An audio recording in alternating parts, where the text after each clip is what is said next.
Before I move forward, I just want to say that it's been a great privilege to be here yesterday and today. ആമുഖമായിട്ട് തന്നെ ഞാൻ പറയട്ടെ, എനിക്ക് ഇന്നലെയും ഇന്നും ഇവിടെ വചനം ശുശ്രൂഷിക്കാൻ അവസരം ലഭ്യമായതിൽ ഒരു വലിയ പദവിയെ ഞാൻ പരിഗണിക്കുന്നു. So to the elders of this assembly, thank you so much for your invitation. എന്നെ ക്ഷണിച്ച ഈ സഭയുടെ മുഖ്യന്മാരായ പ്രിയപ്പെട്ടവരോടുള്ള നന്ദി ഞാൻ അറിയിക്കുന്നു. And thank you so much for your love and hospitality as well. നിങ്ങളുടെ സ്നേഹത്തിന്, നിങ്ങളുടെ ആതിഥേയത്തിനുള്ള നന്ദി ഞാൻ അറിയിക്കുകയാണ്. So yesterday and today we've been looking at the topic of living in light of the Lord's imminent return. ഇന്നലെയും ഇന്നും നമ്മളുടെ ചിന്തകളുടെ കേന്ദ്ര വിഷയം എന്ന് പറയുന്നത് ആസന്നമായ നമ്മുടെ കർത്താവിന്റെ മടങ്ങിവരവിന്റെ വെളിച്ചത്തിൽ പാർക്കുക എന്നുള്ളതാണ്.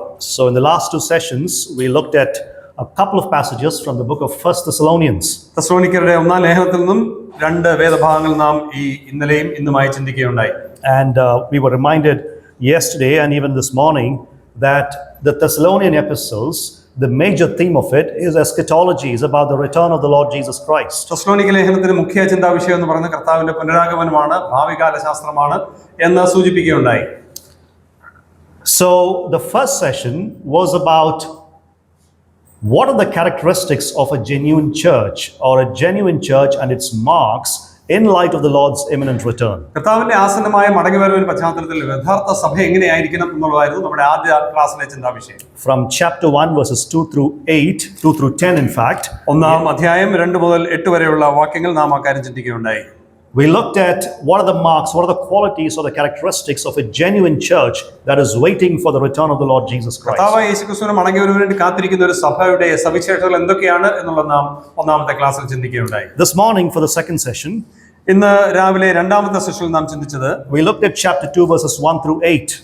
രണ്ടാം അധ്യായത്തിന്റെ ആദ്യത്തെ 8 വാക്യങ്ങളാണ് നാം ചിന്തിക്കുവാനിടയായത്. Where Paul is defending his own ministry, the authenticity of his ministry. തന്റെ ശുശ്രൂഷയുടെ ആധികാരികത അതിനെ പ്രതികരിക്കുവാനുള്ള ഒരു തീരുമാനമായിരുന്നു താൻ ചെയ്തത്. So we took some lessons from how a genuine servant of the Lord must serve in the assembly, especially in light of the Lord's imminent return. കർത്താവിന്റെ പുനരാഗമനത്തിന്റെ പശ്ചാത്തലത്തിൽ ഒരു ദൈവദാസൻ, വിശ്വസ്തനായ ദൈവദാസൻ എങ്ങനെയാണ് ജീവിക്കേണ്ടത് എന്നുള്ള കാര്യം നാം ഇന്ന് ചിന്തിക്കണം. How should he serve in light of the Lord's imminent return? കർത്താവിന്റെ മടങ്ങിവരവിന്റെ പശ്ചാത്തലത്തിൽ എങ്ങനെയാണ് താൻ കർത്താവിനെ ശുശ്രൂഷിക്കേണ്ടത്, സേവിക്കേണ്ടത് എന്ന കാര്യം നാം ചിന്തിക്കുകയുണ്ടായി. And we saw three principles from the life of the Apostle Paul. അപ്പോസ്തലനായ പൗലോസിന്റെ ജീവിതത്തിൽ നിന്ന് 3 പാഠങ്ങളാണ് നാം ചിന്തിച്ചത്. For this evening session and the last session, ഈ സന്ധ്യാസമയത്തെ അവസാന പഠന വേളയിൽ we'll be looking at life in the church in light of the Lord's imminent return.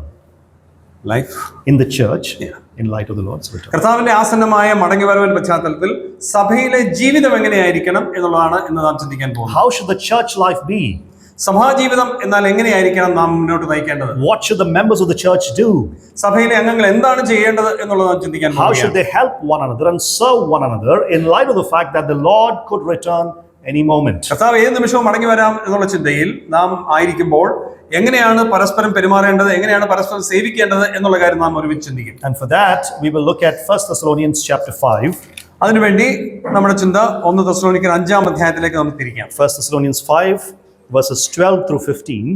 1 തെസ്സലോനിക്കർ 5-ാം അധ്യായത്തിന്റെ 12 മുതൽ 15 വരെയുള്ള വാക്യങ്ങൾ. We don't have to read that now. We'll go verse by verse as we look at the passage. പൂർണ്ണമായിട്ട് ഇപ്പോൾ നാം വായിക്കേണ്ടതില്ല. ആവശ്യം വരുമ്പോൾ പദാനുപദം വാക്യ പ്രതിവാക്യമായി നമുക്ക് ചിന്തിക്കാം. Let me begin with an illustration.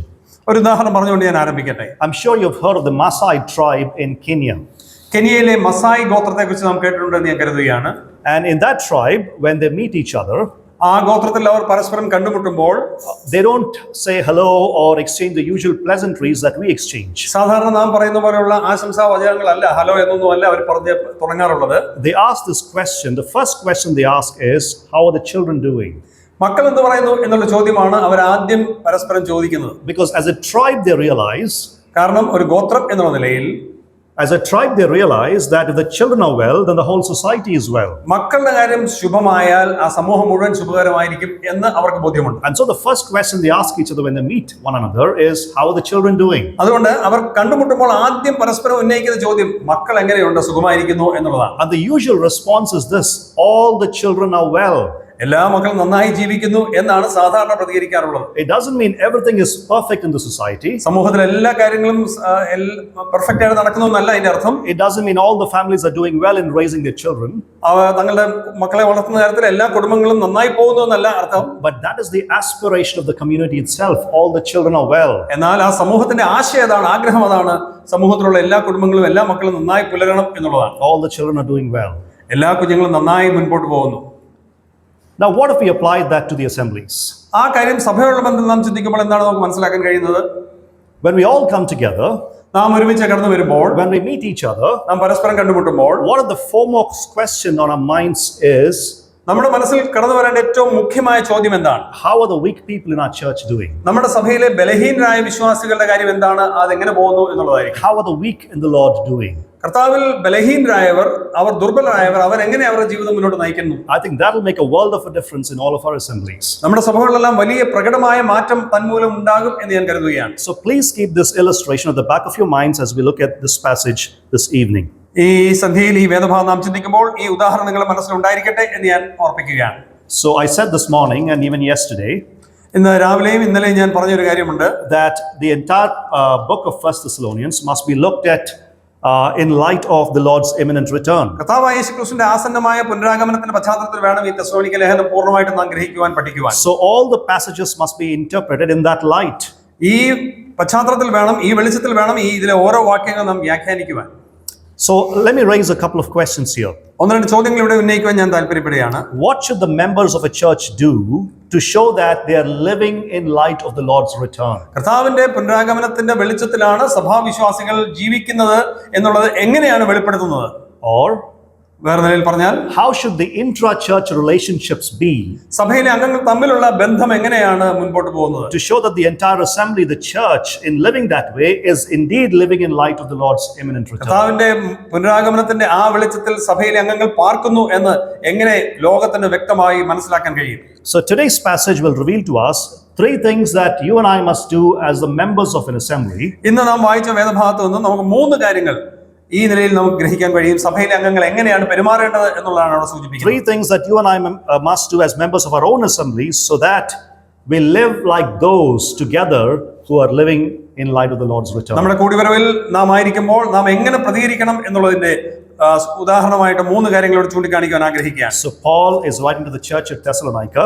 തെസ്സലോനിക്കയിലുള്ള സഭയ്ക്കാണ് ഈ കത്ത് പൗലോസ് എഴുതുന്നത്. And he explains these three features in 1 Thessalonians 5 verses 12 through 15. ഒന്ന് തെസ്സലോനിക്കർ 5-12 മുതലുള്ള വാക്യങ്ങളിൽ ഈ മൂന്ന് കാര്യങ്ങൾ താൻ സൂചിപ്പിക്കുന്നുണ്ട്. The first thing that he says is താൻ പറയുന്ന ഒന്നാമത്തെ കാര്യം, that you must value and be grateful for your elders. നിങ്ങളുടെ സഭയിലെ മൂപ്പന്മാരെ നിങ്ങൾ ആദരിക്കണം, ബഹുമാനിക്കണം എന്നുള്ളതാണ്. And we see that in verses 12 and 13. 12-13 വാക്യങ്ങളിൽ ആ കാര്യം കാണുന്നുണ്ട്. You must value and be grateful for your elders. നിങ്ങളുടെ മൂപ്പന്മാർക്ക് നിങ്ങൾ വില കൊടുക്കണം.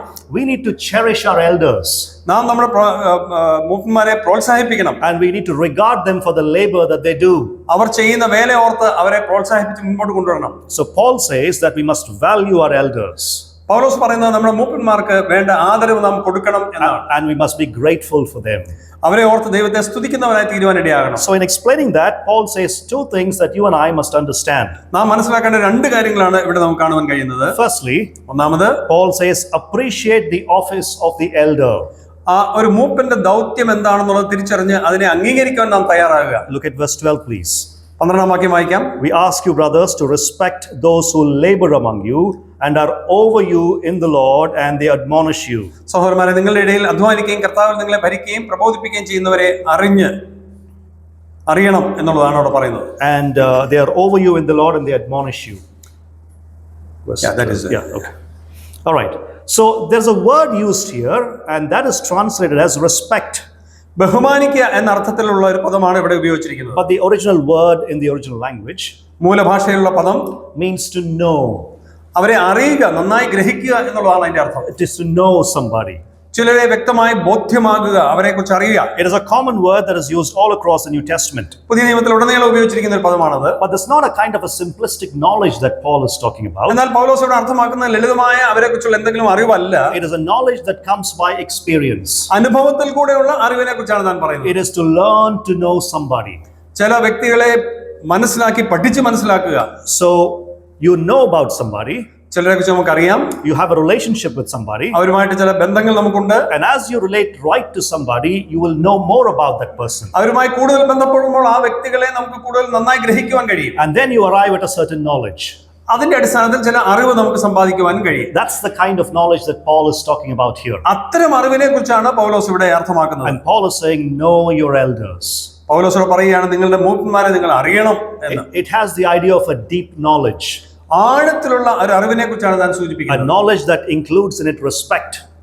ആദരവ് അടങ്ങിയിരിക്കുന്ന ഒരു നിലയിലുള്ള അറിവ്. A knowledge that includes in it appreciation for the other person. മറ്റുള്ള വ്യക്തികളെ ആദരിക്കുക, അംഗീകരിക്കുക, ബഹുമാനിക്കുക, ആ നിലയിലുള്ള ഒരു അറിവ്. The implication is Paul is simply saying, know your elders to the point that you value them, you respect them. പൗലോസ് പറയുന്നത് നിങ്ങളുടെ മൂപ്പന്മാരെ നിങ്ങൾ അറിയണം, അതിന്റെ അടിസ്ഥാനത്തിൽ നിങ്ങൾ അവരെ ആദരിക്കണം, അവരെ ബഹുമാനിക്കണം എന്നാണ്. I think a better translation generally in the English translations could be appreciate them. വേറെ നിലയിൽ പറഞ്ഞാൽ അവരുടെ നല്ല പ്രവർത്തികളെ അപ്രീഷിയേറ്റ് ചെയ്യുക, അംഗീകരിക്കുക, അവരെ വിലമതിക്കുക എന്നുള്ളതാണ്. Value those who diligently labor among you. നിങ്ങളുടെ മധ്യത്തിൽ നന്നായി വേല ചെയ്യുന്നവരെ ആദരിക്കുക. You must respect them because they diligently labor among you. അവർ നിങ്ങളുടെ മധ്യത്തിൽ കഠിനാധ്വാനം ചെയ്യുകയാണ്, അതുകൊണ്ട് അവരെ ആദരിക്കണം. What does that mean? എന്താണ് അതിന്റെ അർത്ഥം? Does that mean that I simply know the names of my elders എന്റെ മൂപ്പന്മാരുടെ സഭയിലെ മൂപ്പന്മാരുടെ പേരുകൾ അറിയുക എന്നുള്ളതാണോ? or their respective wives അല്ലെങ്കിൽ അവരുടെ ഭാര്യ ആരാണെന്നുള്ളത് അറിയുക എന്നുള്ളതാണോ? or their children അവർ മക്കളെ അറിയുക എന്നുള്ളതാണോ? or the pin code that they live in അവർ പാർക്കുന്ന പ്രദേശത്തെ കുറിച്ചുള്ള അറിവാണോ? or simply their degrees? അവരുടെ യോഗ്യതകൾ അറിയുക എന്നുള്ളതാണോ? No, it means to come into a deep, intimate knowledge, a personal knowledge of the person. ആ വ്യക്തിയുമായി ആഴത്തിലുള്ള വ്യക്തിപരമായ ഒരു ബന്ധത്തിലേക്ക്, അറിവിലേക്ക് കടന്നു വരിക എന്നുള്ളതാണ് To be അർത്ഥം. able to relate to this person in such a way that you begin to appreciate him. ആ വ്യക്തിയെ അംഗീകരിക്കുവാൻ, മനസ്സിലാക്കുവാൻ, ഉൾക്കൊള്ളുവാൻ നമുക്ക് കഴിയുന്ന വിധത്തിൽ അറിയുക. In other words, you know them well enough to appreciate them and to even care for them. അവർക്ക് വേണ്ടി കരുതുന്ന നിലയിൽ അവരെ മനസ്സിലാക്കുക, അവരെ ഗ്രഹിക്കുക എന്നുള്ളതാണ് അർത്ഥമാക്കുന്നത്. There are two examples I want to bring from church history. സഭാചരിത്രത്തിൽ നിന്ന് രണ്ട് ഉദാഹരണങ്ങൾ ചൂണ്ടിക്കാണിക്കാൻ ഞാൻ ആഗ്രഹിക്കുന്നു. This is from outside of the Brethren Assemblies. പ്രധാന സഭയുടെ പുറത്തു നിന്നുള്ള ഉദാഹരണങ്ങളാണ്. We all know a great theologian by the name of Jonathan Edwards. Jonathan Edwards എന്ന പ്രശസ്തനായ ദൈവശാസ്ത്രജ്ഞനെ കുറിച്ച് നമുക്കറിയാം. He is one of the greatest preachers that the Lord has blessed the church with in the entire history of the church. ലോക ചരിത്രം ഉടനീളം നാം പരിശോധിച്ചാൽ ക്രിസ്തു സഭയെ അനുഗ്രഹിക്കുവാൻ വേണ്ടി ദൈവം ഉപയോഗിച്ചിട്ടുള്ള ഒരു ദൈവദാസനാണ് അദ്ദേഹം. Maybe the greatest theologian America has produced. America എക്കാലവും കണ്ടിട്ടുള്ള ഏറ്റവും മികച്ച ദൈവശാസ്ത്രജ്ഞന്മാരിൽ ഒരുവൻ. Jonathan Edwards pastored the same congregation for 23 years straight. 23 വർഷങ്ങൾ നിരന്തരം ഒരേ ഒരു സഭയിലെ ശുശ്രൂഷകനായിരുന്നു അദ്ദേഹം. And for all those 23 years, ആ 23 വർഷക്കാലവും from one of the greatest minds in America, the congregation heard the word of God week after week, week after week. ഈ മഹാനായ വ്യക്തിയിൽ നിന്ന് എല്ലാ ആഴ്ചയിലും പതിവായി നിരന്തരം സഭ ദൈവവചനം കേൾക്കുകയുണ്ടായി. But after 23 years, എന്നാൽ 23 വർഷങ്ങൾക്ക് ശേഷം the congregation was unappreciative of this great man. ആ മഹാനായ മനുഷ്യനെ ഉൾക്കൊള്ളുവാൻ, അദ്ദേഹത്തെ അഭിനന്ദിക്കുവാൻ അവർക്ക് കഴിയാതെ വന്നു. They ran him out of the church. ആ സഭയിൽ നിന്ന് അവർ അദ്ദേഹത്തെ പുറത്താക്കി. And they did everything they could to destroy his reputation. അദ്ദേഹത്തിന്റെ ആ പേര് നശിപ്പിക്കാൻ എന്തൊക്കെ ചെയ്യാൻ കഴിയുമോ അതെല്ലാം അവർ ചെയ്തു. So that no other church would even invite him for ministry. മറ്റ് ഒരു സഭയും ഒരു ശുശ്രൂഷയ്ക്ക് വേണ്ടിയും അദ്ദേഹത്തെ ക്ഷണിക്കാത്ത രീതിയിൽ അവർ അദ്ദേഹത്തെ ചീത്തയാക്കി. After all the blessings that they had got from this man's ministry in 23 years, that is the response the congregation gave to this man. 23 വർഷങ്ങൾ അദ്ദേഹത്തിന്റെ ശുശ്രൂഷ അനുഭവിച്ചതിന് ശേഷം, ആസ്വദിച്ചതിന് ശേഷമാണ് ഇങ്ങനെ ചെയ്തത് എന്ന് ഓർക്കുക. I think of another man, മറ്റൊരു വ്യക്തിയെ കുറിച്ച് ഞാൻ ഇങ്ങനെ പറയട്ടെ. Charles Haddon Spurgeon. Charles C.H. Spurgeon ആണ്. And he is called the Prince of Preachers, in fact. പ്രസംഗികളുടെ പ്രഭു എന്ന പേരിൽ അറിയപ്പെടുന്ന വ്യക്തി. His sermons, he would preach his sermons in the morning.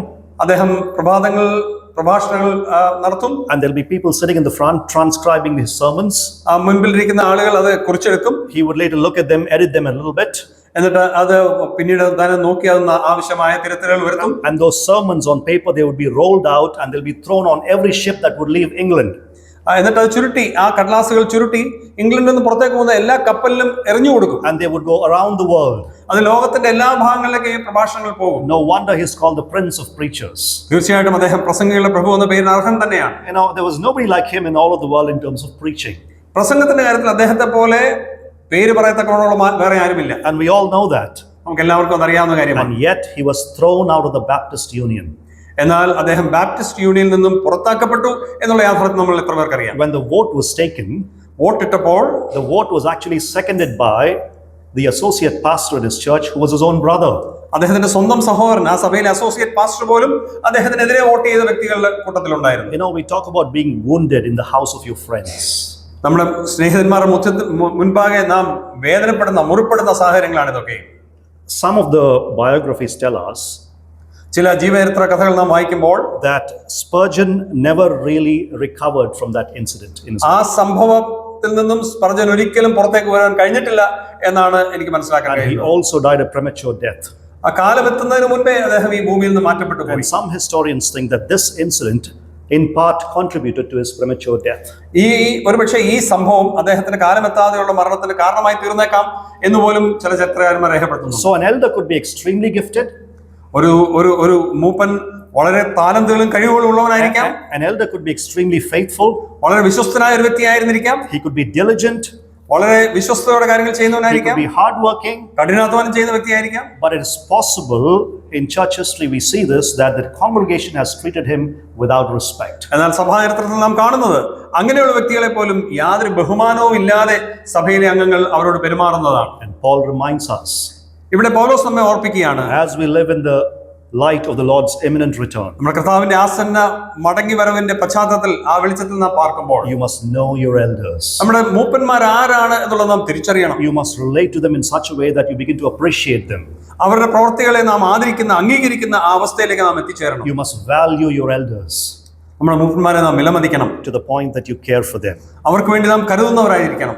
Now, why is it important to know your elders in such a way? എന്തുകൊണ്ട് നാം നമ്മുടെ മൂപ്പന്മാരെ ഈ നിലയിൽ മനസ്സിലാക്കണം, ഗ്രഹിക്കണം അവരെ കുറിച്ച്? Let me say something practically here. പ്രായോഗികമായ ചില കാര്യങ്ങൾ ഇവിടെ ഓർപ്പിക്കട്ടെ. It is easy to be unkind to a person you don't know about.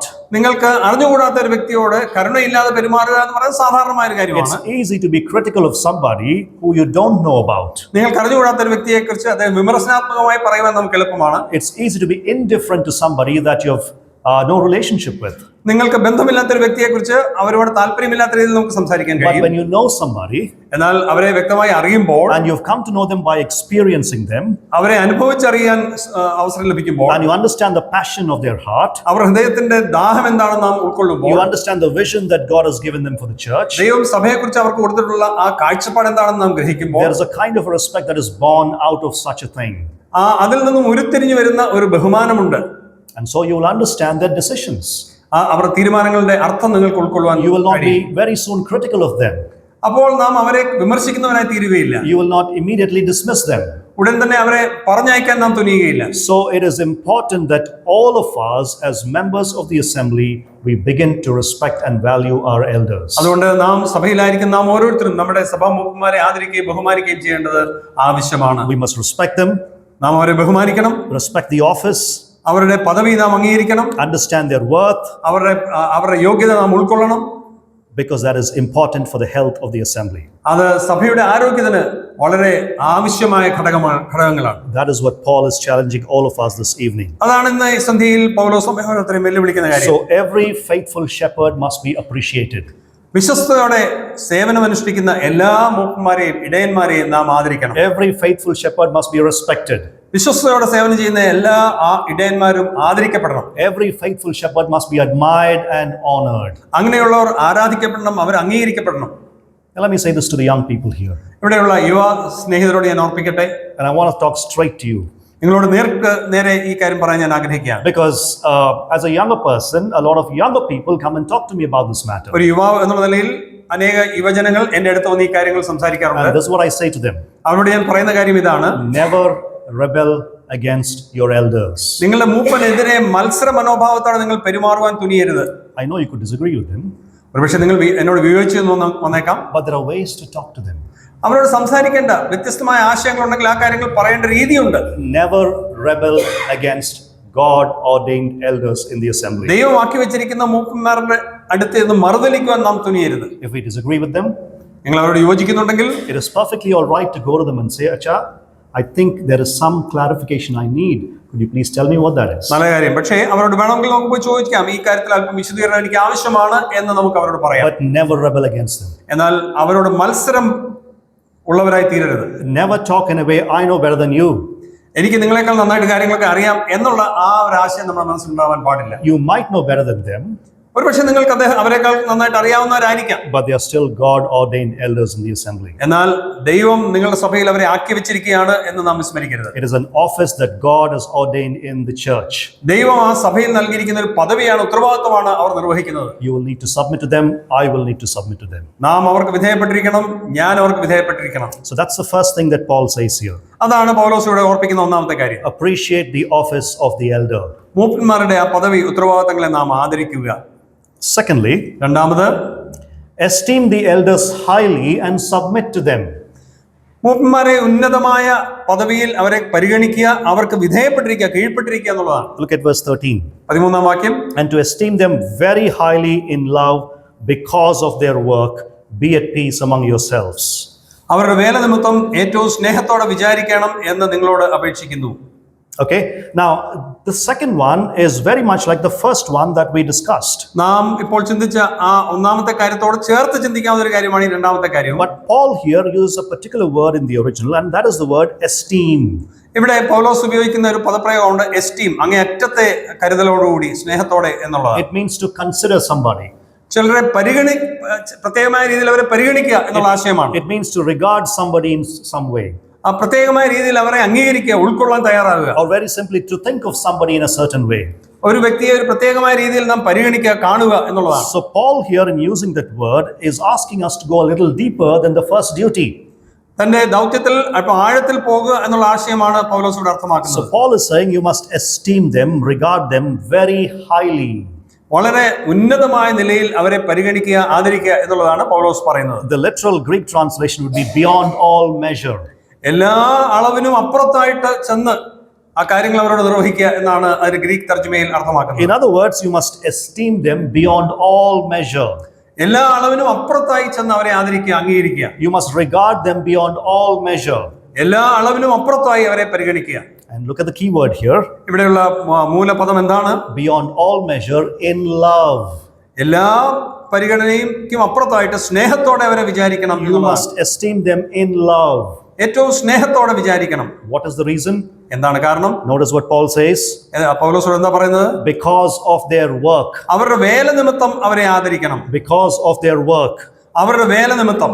Now, brothers and sisters, this is not a personality contest here. പ്രിയപ്പെട്ടവരെ, ഞാൻ ഓർപ്പിക്കട്ടെ, ഇതൊരു വ്യക്തിപരമായ ഒരു മത്സരത്തിന്റെ വേദിയല്ല. If there are 4 elders, 4 മൂപ്പന്മാരുണ്ടെങ്കിൽ it is not a personality contest for you among the 4.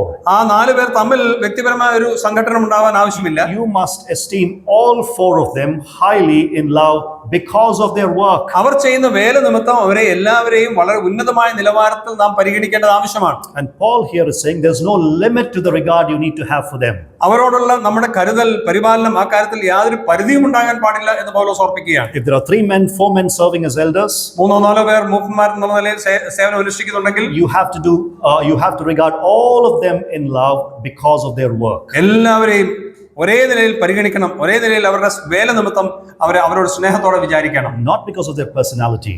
അവരുടെ വ്യക്തിത്വം മൂലമല്ല, അവർ ആരായിരിക്കുന്നു എന്നുള്ളതിന്റെ അടിസ്ഥാനത്തിലല്ല. Not because of their gifts and talents. അവർക്കുള്ള കഴിവിന്റെ അടിസ്ഥാനത്തിലല്ല. Not because of their jobs. അവരുടെ ജോലിയുടെ അടിസ്ഥാനത്തിലല്ല. Or their status in the society. സമൂഹത്തിൽ അവർക്കുള്ള സ്ഥാനത്തെ പരിഗണിക്കാൻ പാടില്ല. You must regard all of them beyond all measure in love because of their work. എല്ലാ പരിധിക്കും അപ്പുറത്തായിട്ട് സ്നേഹത്തിൽ അവരെ പരിഗണിക്കണം. കാരണം അവർ ചെയ്യുന്ന വേലയാണ് നമ്മുടെ മുൻപിൽ നിൽക്കേണ്ടത്. Now, naturally, സ്വാഭാവികമായും some individuals elicit more charisma ചില വ്യക്തികൾക്ക് കൂടുതൽ കരിസ്മ ഉണ്ടായിരിക്കാം and more affection than the others. മറ്റുള്ളവരെക്കാൾ കൂടുതൽ അവർ സ്നേഹം അർഹിക്കുന്നവരായിരിക്കാം. That's a natural thing. അത് സ്വാഭാവികമാണ്. It depends on your personality. നിങ്ങളുടെ വ്യക്തിത്വത്തെ അടിസ്ഥാനപ്പെട്ടിരിക്കും. It depends on the context in which you're serving. നിങ്ങൾ ഏത് പശ്ചാത്തലത്തിൽ സേവനം അനുഷ്ഠിക്കുന്നു എന്നുള്ളതിന്റെ അടിസ്ഥാനത്തിലായിരിക്കും അത്. It depends on the experiences that you've had in your life. നിങ്ങളുടെ ജീവിതത്തിൽ നിങ്ങൾക്കുള്ള യോഗ്യതകൾ അല്ലെങ്കിൽ അതിന്റെ അനുഭവത്തിന്റെ അടിസ്ഥാനത്തിലായിരിക്കാം. But Paul is reminding us എന്നാൽ പൗലോസ് ഇവിടെ നമ്മോട് ആവശ്യപ്പെടുന്നത് that it's not based on personality that you show respect to them. വ്യക്തികളുടെ വ്യക്തിത്വത്തെ ആശ്രയിച്ചല്ല അവർക്ക് കൊടുക്കേണ്ട ആദരവ് നാം കൊടുക്കേണ്ടത്. Some elders naturally could be tough. ചില മൂപ്പന്മാർ ഒരുപക്ഷെ അല്പം കഠിനമായി ഇടപെടുന്നവരായിരിക്കാം. Other elders could be kind and more gentle. മറ്റു ചിലർ ഒരുപക്ഷെ അല്പം സൗമനസ്യത്തോടെ ഇടപെടുന്നവരായിരിക്കാം. But here is a reminder to all of us ഇവിടെ നമുക്ക് എല്ലാവർക്കും ഉള്ള ഒരു മുന്നറിയിപ്പ് പൗലോസ് നൽകുന്നു. that we must respect all of them beyond all measure in love. For what? because of their work. എല്ലാവരെയും ഒരുപോലെ പരിധിക്കപ്പുറമായി സ്നേഹത്തിൽ നാം അവരെ ആദരിക്കണം, പരിഗണിക്കണം. കാരണം അവരുടെ വേലയാണ് നാം പരിഗണിക്കേണ്ടത്. In other words, because of the contribution they make to the church in shepherding the church of God, സഭയ്ക്ക് നേതൃത്വം നൽകുക, ഒരു ഇടയ ശുശ്രൂഷ നൽകുക എന്നുള്ള ദൗത്യം അവർ ഏറ്റെടുത്തിരിക്കുന്നു എന്നുള്ളതാണ് അതിന്റെ കാരണമായിരിക്കുന്നത്. because of that reason, we must respect them. ആ കാരണത്താലാണ് നാം അവരെ ആദരിക്കേണ്ടത്, ബഹുമാനിക്കേണ്ടത്. And Paul says, esteem them highly because of their work. അവരുടെ വേല നിമിത്തം അവരെ ഏറ്റവും ബഹുമാനിക്കുക. If you respect your elders, നിങ്ങൾ നിങ്ങളുടെ മൂപ്പന്മാരെ ബഹുമാനിച്ചാൽ, if you love your elders, നിങ്ങളുടെ മൂപ്പന്മാരെ സ്നേഹിച്ചാൽ, I want to exhort all of us this evening, increase that love for them. അവരോടുള്ള നിങ്ങളുടെ സ്നേഹം വർദ്ധിപ്പിക്കുവാൻ ഞാൻ ഈ സന്ധ്യയിൽ നിങ്ങളോട് ആവശ്യപ്പെടുകയാണ്. Increase that respect for them. അവരോടുള്ള ബഹുമാനം വർദ്ധിപ്പിക്കുക. Because that's Paul's exhortation here.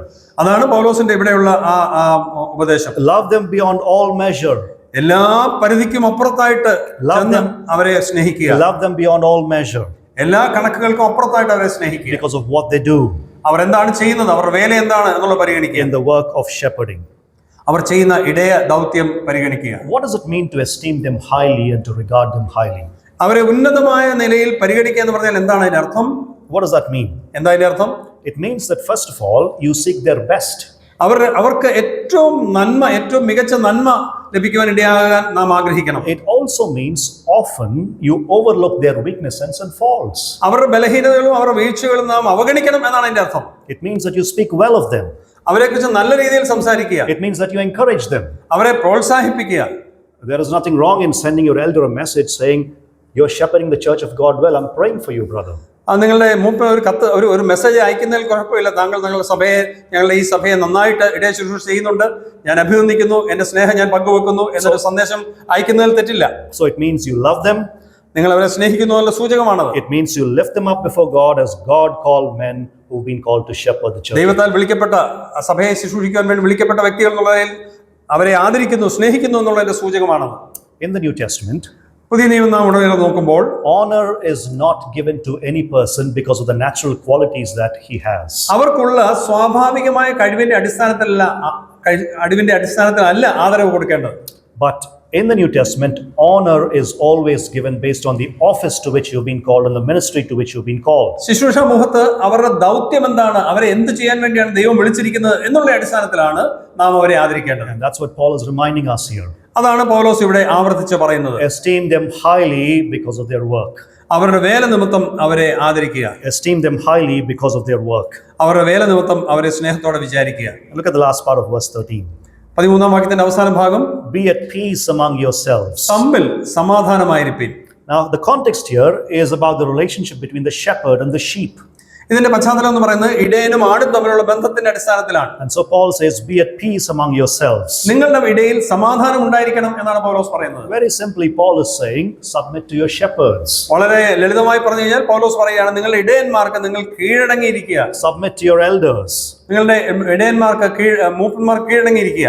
You know, brothers and sisters, പ്രിയ സഹോദരന്മാരെ, I shepherd a church in Bangalore. ബാംഗ്ലൂരിലെ ഒരു സഭയുടെ ഇടയ ശുശ്രൂഷ ചെയ്യുന്ന വ്യക്തിയാണ് ഞാൻ. And so I say this with experience. എന്റെ അനുഭവത്തിന്റെ അടിസ്ഥാനത്തിലാണ് ഞാൻ ഈ കാര്യം പറയുന്നത്. There is nothing more grieving, nothing more painful for an elder where there's discord in a church. സഭയിൽ പ്രശ്നങ്ങളും പ്രയാസങ്ങളും പ്രതിസന്ധികളും ഉണ്ടാകുമ്പോൾ അതിൽ പരം ഇടയന്മാർക്ക് ദുഃഖം ഉണർത്തുന്ന ഒരു വാർത്ത മറ്റൊരു കാര്യമില്ല. So there's nothing more grieving and nothing more painful for an elder more than discord in the church. സഭയിലെ അഭിപ്രായ ഭിന്നത ഉണ്ടാകുന്നതിനേക്കാൾ മറ്റൊരു കാര്യം കൂടുതൽ വേദനപ്പെടുത്തുന്ന മറ്റൊരു കാര്യം മൂപ്പന്മാർക്കില്ല. It's very distracting.